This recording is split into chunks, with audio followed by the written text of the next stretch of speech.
俄烏戰爭嘅投資啟示。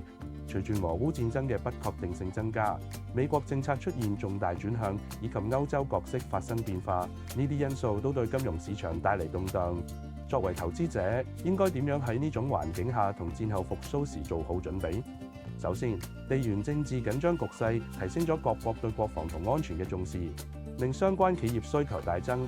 近期，歐洲主要防務公司股價大幅上升，反映市場對呢個領域嘅高度關注。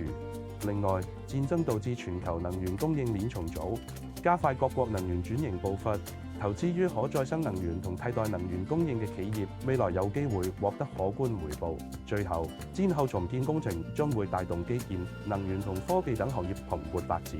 歐洲股市有望迎來上升，同時歐元區國債收益率亦可能上升。喺而家多變嘅投資環境下，保持全球視野同市場敏感度至關重要。投資者應該關注全球經濟轉型帶嚟嘅新興機遇，靈活調整投資策略，以應對瞬息萬變嘅市場前景。